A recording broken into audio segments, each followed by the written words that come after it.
After West Bengal, now the Karnataka government is also opposing the Waqf amendment laws.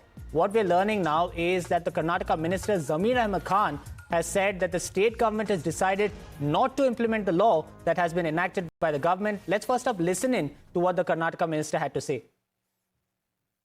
मेरी मुसलमान पूरी state के अंदर, पूरी हिंदुस्तान के अंदर में मेरी आवाम से मैं आजिज़ाना गुजारिश करता हूँ, ये बिल तो नहीं पास होने का था, बिल पास हो गया, उसको जो भी है हम कोर्ट के थ्रू हम लोग हमारा प्रॉब्लम सॉल्व कर लेना, कोर्ट में हमारे को इंसाफ मिलेगा करके मेरे को भरोसा है। कर्नाटक में लागू नहीं करेंगे आप? नहीं, कर्नाटक में हमने भी इसके बिल के खिलाफ गया, हमने ऑलरेडी डिसीजन लेके गवर्नमेंट से डिसीजन लिया है, हम इसके खिलाफ आएंगे। खिलाफ मतलब लागू नहीं करेंगे। हाँ।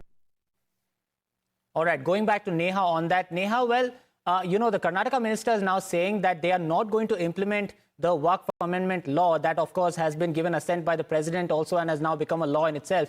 But explain to us the practicality. Is that even possible?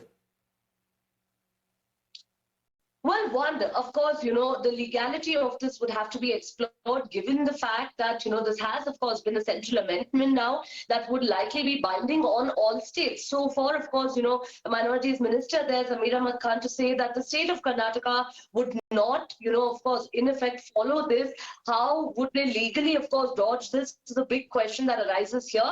More so, we've also seen the manner in which opposition-ruled states in the country have largely opposed the Waqf Amendment Bill.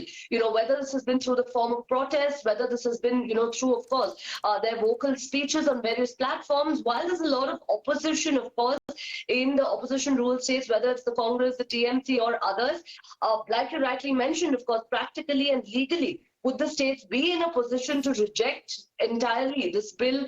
And of course, the implementation is a big question that, would have to be answered. Whether they would now have to approach courts in order to be able to, not implement this. All of these are questions that would be answered in due course of time. All right, thank you for that, Neha. Certainly, it remains to be seen now how the Karnataka government is going to take forward this decision that they are going to implement. With that, viewers,